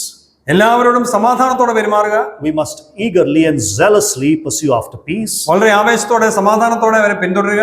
We must do everything that is good and beautiful and noble to the other person. മറ്റുള്ള വ്യക്തികൾക്ക് നന്മ, ഏറ്റവും ശ്രേഷ്ഠമായിട്ടുള്ളത്, ഏറ്റവും ഉദാത്തമായിട്ടുള്ള കാര്യങ്ങൾ തന്നെ ചെയ്യുക. In other words, by your actions, you're saying, നമ്മുടെ വാക്കുകൾ കൂടെ, നമ്മുടെ പ്രവൃത്തിയിൽ കൂടെ നാം പറയുന്ന കാര്യം, in spite of what they've done to me, അവരെന്ത് തന്നെ എന്നോട് ചെയ്താലും, I'm going to do everything in my power by the strength of the Lord to be noble and excellent in my deeds back to them. കർത്താവിന്റെ കൃപയിൽ ആശ്രയിച്ച് അവരോട് ഏറ്റവും നല്ല കാര്യങ്ങൾ തിരിച്ചു ചെയ്യുവാൻ ഞാൻ തുനിയും ശ്രമിക്കും എന്നാണ്. I'm going to return this hostility with some goodness and love. ഞാൻ ഇവർ ചെയ്യുന്ന ഈ കാര്യങ്ങൾ മറുപടിയായി ചെയ്യാൻ പോകുന്നത് അവരെ സ്നേഹിക്കുക, അവരോട് സൗമ്യമായി പെരുമാറുക എന്നുള്ളതാണ്. And for how many people should we do this? ആരോടൊക്കെയാണ് ഇത് ചെയ്യേണ്ടത്? Paul says to one another and to everyone. പൗലോസ് പറയുന്നു, പരസ്പരം നാം ചെയ്യേണ്ട കാര്യം എല്ലാവരോടുമായി ചെയ്യേണ്ട കാര്യം. Do good to everybody, especially in the household of God. എല്ലാവർക്കും നന്മ ചെയ്യുക, വിശേഷാൽ സഭയിലുള്ളവർക്ക് നന്മ ചെയ്യുക. Be gracious to everyone. എല്ലാവരോടും കൃപയോട് പെരുമാറുക. So 3 things we've seen so far. 3 കാര്യങ്ങളാണ് നാം ഇതിനകം കണ്ടത്. How should the life of a church be? A church that is awaiting the Lord's imminent return. കർത്താവിന്റെ വരവിന് വേണ്ടി കാത്തിരിക്കുന്ന ഒരു സഭ എങ്ങനെയാണ് പെരുമാറേണ്ടത് എന്നുള്ളതായിരുന്നു നമ്മുടെ ചിന്താ വിഷയം. Number 1, ഒന്നാമത്തെ കാര്യം, value and be grateful for your elders. നമ്മുടെ മൂപ്പന്മാരെ വിലമതിക്കുക, അവർക്ക് വേണ്ടി നന്ദിയുള്ളവരായിരിക്കുക. Number 2, രണ്ടാമത്തെ കാര്യം, accept and be helpful to all of your church members. സഭയിലുള്ള എല്ലാ അംഗങ്ങളെയും ഉൾക്കൊള്ളുക, കൈക്കൊള്ളുക, അവർക്ക് സഹായമായി തീരുക. Number 3, മൂന്നാമത്തെ കാര്യം, practice and be keen on doing good to everyone. എല്ലാ വ്യക്തികൾക്കും നന്മ ചെയ്യുന്ന ആ ദൗത്യം നാം ഏറ്റെടുക്കുക. Let me finish with an illustration here. ഞാനൊരു ഉദാഹരണം പറഞ്ഞുകൊണ്ട് എൻ്റെ വാക്കുകൾ അവസാനിപ്പിക്കട്ടെ. I'm thinking of the Summer Olympics in Barcelona in 1992. 1992 ബാഴ്സലോണയിൽ നടന്ന സമ്മർ ഒളിമ്പിക്സിനെ കുറിച്ച് ഞാൻ എൻ്റെ ഓർമ്മയിൽ കടന്നു വരുന്നു. It was the quarterfinals of the 400-meter sprint. 400 metre ഓട്ടത്തിന്റെ അതിന്റെ അവസാന ഘട്ടമാണ്. There was a British athlete by the name of Derek Redmond. Some of you might know him. Derek Redmondson പേരുള്ള ഒരു ബ്രിട്ടീഷ് അത്ലറ്റ് ഉണ്ടായിരുന്നു. He was one of the favorites for the gold medal. അദ്ദേഹത്തിന് മിക്കവാറും സ്വർണ്ണ medal കിട്ടും എന്നുള്ള പ്രതീക്ഷയായിരുന്നു ഉണ്ടായിരുന്നത്. He trained for all of his life. തന്റെ ജീവിതകാലം ഉടനീളം താൻ വിവിധ പരിശീലനങ്ങളിൽ ഏർപ്പെട്ടു. He put in all the effort. എല്ലാ പരിശീലനവും താൻ പൂർത്തിയാക്കി. And this was his moment. ഇതാണ് ആ നിമിഷം ഇതാ സമാഗതമായിരിക്കുകയാണ്. So the starter's gun, it started firing. തുടക്കം പ്രഖ്യാപിച്ചുകൊണ്ട് ആ വെടിമുഴങ്ങി. And all the athletes, they just burst out with all this. എല്ലാ താരങ്ങളും അവർ ഓട്ടം ആരംഭിച്ചു. And halfway through the race, പാതി വഴി എത്തിയപ്പോൾ Derek Redmond, he was leading actually. He was in the front. ആ ഡെറക് റെഡ്മണ്ട് ഏറ്റവും മുന്നിൽ ഇങ്ങനെ കുതിച്ചുകൊണ്ടിരിക്കുകയാണ്. And then all of a sudden, disaster struck. എന്നാൽ പെട്ടെന്ന് ഒരു ദുരന്തം സംഭവിച്ചു. He pulled a hamstring തനിക്ക് കാലിലൊരു പരിക്ക് പറ്റി. and he collapsed on the track. ആ വഴിയിൽ ആ മാർഗ്ഗമധ്യേ താൻ തളർന്നു വീണു. The agony could be clearly seen on his face. തന്റെ വേദന മുഴുവൻ തന്റെ കണ്ണുകൾ തന്റെ മുഖത്ത് പ്രതിഫലിച്ചു. He was grimacing with pain. വേദന കൊണ്ട് താൻ പൊളയുകയാണ്. Now, medical assistants, they ran to the track to assist him. Medical സഹായം കൊടുക്കുന്ന ആളുകൾ പെട്ടെന്ന് അവിടേക്ക് ആ ട്രാക്കിലേക്ക് ഓടിയെത്തി. But Derek waved them away. എന്നാൽ അവരെല്ലാം ഡെറെക്ക് പറഞ്ഞു വിട്ടു. He said, I've come to race here for my country and I'm going to finish the race. ഞാൻ എന്റെ രാജ്യത്തിന് വേണ്ടി ഓടുവാൻ വേണ്ടി വന്ന വ്യക്തിയാണ്, ഞാൻ തീർച്ചയായിട്ടും ഈ ഓട്ടം പൂർത്തിയാക്കും എന്ന് അദ്ദേഹം പറഞ്ഞു. So he mustered up all his strength and he got onto his feet. തന്റെ കഴിവെല്ലാം സംഭരിച്ച താൻ എഴുന്നേറ്റ് നിന്നു. He was actually hobbling down the track. താൻ മുടന്തിയാണ് മുന്നോട്ട് നീങ്ങുന്നത്. And the crowd was mesmerized. അത് കണ്ടുകൊണ്ട് നിന്ന ജനക്കൂട്ടം സ്തബ്ധരായി നിന്നുപോയി. The officials said later they didn't know what to do. എന്ത് ചെയ്യണമെന്ന് ഞങ്ങൾക്ക് അറിഞ്ഞുകൂടാ എന്ന് ഔദ്യോഗിക ഭാരവാഹികൾ പറയുകയുണ്ടായി. Then all of a sudden, out of the crowd comes an older looking man. എന്നാൽ വൃദ്ധനായ ഒരു മനുഷ്യൻ ആൾക്കൂട്ടത്തിൽ നിന്നും പുറത്തേക്ക് വന്നു. From the crowd. ആ ജനക്കൂട്ടത്തിൽ നിന്നാണ് അദ്ദേഹം വന്നത്. And he brushed off all the officials who tried to stop him. തന്നെ തടഞ്ഞു നിർത്തുവാൻ ശ്രമിച്ച എല്ലാവരെയും താൻ തള്ളിമാറ്റി. He ran up beside Derek. ഈ ഡെറക്കിന്റെ അടുത്തേക്ക് താൻ ഓടിച്ചെന്നു. Placed his arms around his shoulder. തന്റെ കരങ്ങൾ താൻ ചേർത്ത് പിടിച്ചു. And then he started walking alongside him. എന്നിട്ട് അദ്ദേഹത്തോടൊപ്പം സഞ്ചരിക്കുവാൻ തുനിഞ്ഞു. Who was he? ആരായിരുന്നു ആ മനുഷ്യൻ അറിയാമോ? He was Derek's father, Jim. ഡെറക്കിന്റെ പിതാവായ ജിം ആയിരുന്നു അത്. And he gently whispered to his son, തന്റെ മകനോട് വളരെ ലളിതമായിട്ട് അദ്ദേഹം ഇങ്ങനെ ഉച്ചരിച്ചു, Son, you don't have to do this. മോനെ നീ ഇങ്ങനെ ചെയ്യണമെന്നില്ല. Derek said, Yes, Dad, I need to do this. അല്ല പിതാവേ, അല്ല ഡാഡി, എനിക്ക് അങ്ങനെ ചെയ്തേ പറ്റൂ എന്ന് അവൻ പറഞ്ഞു. And the father said, If that is your resolution, we will finish the race together. അതാണ് നിന്റെ തീരുമാനമെങ്കിൽ നമുക്ക് ഒരുമിച്ച് ഈ ഓട്ടം പൂർത്തിയാക്കാം എന്ന് ആ പിതാവ് So, പറഞ്ഞു. arm in arm, കരങ്ങൾ ചേർത്ത് പിടിച്ചുകൊണ്ട് in agony, വേദനയോടുകൂടി written all over Derek's face, ആ വേദന മുഴുവൻ തന്റെ മുഖത്ത് പ്രകടമായിരുന്നു. with tears on his father's face, പിതാവിന് കണ്ണിൽ നിന്നും കണ്ണുനീർ ധാരധാരയായി they പ്രവഹിക്കുന്നുണ്ടായിരുന്നു. slowly continued down the track and they finished the race our together. വളരെ മെല്ലെ ആ ട്രാക്കിലൂടെ മുന്നോട്ട് വന്ന് ഓട്ടം പൂർത്തിയാക്കി. And finally, the whole crowd rose to a standing ovation. ഒടുവിൽ ആ ജനക്കൂട്ടം എല്ലാം എഴുന്നേറ്റ് നിന്ന് കൈയടിച്ച് അവരെ It പ്രോത്സാഹിപ്പിച്ചു. became the defining moment of Barcelona Summer Olympics 1992. Barcelona summer ഒളിമ്പിക്സിലെ 1992 ഒളിമ്പിക്സിലെ ഏറ്റവും നിർണായകമായ ഒരു നിമിഷമായി അത് തീരുകയായിരുന്നു. And that is what Paul is asking all of us to do അതാണ് നാം ചെയ്യണം എന്ന് പൗലോസ് ഇവിടെ ആഗ്രഹിക്കുന്നത്. as we await the Lord's imminent return. നമ്മുടെ കർത്താവിന്റെ മടങ്ങി വരവ് നാം ആസന്നമായ വരവ് പ്രതീക്ഷിച്ചിരിക്കുന്ന ഈ ഘട്ടത്തിൽ As we wait for our blessed hope, the glorious appearing of our great God and Savior Jesus നമ്മുടെ Christ, മഹാനായ കർത്താവിന്റെ വീണ്ടെടുപ്പുകാരന്റെ മഹത്വകരമായ പ്രത്യാഗമനത്തെ നാം കാത്തിരിക്കുമ്പോൾ we need to help one another. നാം പരസ്പരം സഹായിക്കുന്നവരായി തീരണം. And that's how we can build together the church of God here. അങ്ങനെയാണ് ഇവിടെയുള്ള ദൈവസഭയെ നമുക്ക് പടുത്തുയർത്താൻ കഴിയുന്നത്. Thank you so much for your patience. നിങ്ങൾ ശ്രദ്ധയോടെ കേട്ടതിന് ഞാൻ നന്ദി അറിയിക്കുന്നു. Once again, I want to thank the elders for this invitation given to me. ഒരിക്കൽ കൂടെ എന്നെ ക്ഷണിച്ച മുഖ്യന്മാരുള്ള നന്ദി ഞാൻ അറിയിക്കുന്നു. Also, once again, thank you for the love and hospitality these 2 days. ഈ 2 ദിവസം എന്നോട് കാണിച്ച സ്നേഹത്തിനും ആതിഥേയത്തിനും നന്ദി അറിയിക്കുന്നു. A special thanks to Uncle George Cora for the wonderful translation. തർജ്ജമ ചെയ്ത പ്രിയ സഹോദരനുള്ള നന്ദി ഞാൻ അറിയിക്കുന്നു. Otherwise, it would have been very difficult for me to communicate otherwise. അല്ലെങ്കിൽ എനിക്ക് ആശയവിനിമയം നടത്തുന്ന ബുദ്ധിമുട്ടായി തീരുമാനം. But thank you once again. ഒരിക്കൽ കൂടെ നന്ദി അറിയിക്കുകയാണ്. May you abound in every good work until the Lord's coming. കർത്താവ് വരുന്നവരെ എല്ലാ നന്മയിലും നമുക്ക് വർദ്ധിച്ചു വരുവാൻ ഇടയാകട്ടെ. Thank you once again, and the Lord bless you all. ദൈവം നമ്മെ ഓരോരുത്തരെയും അനുഗ്രഹിക്കുമാറാകട്ടെ.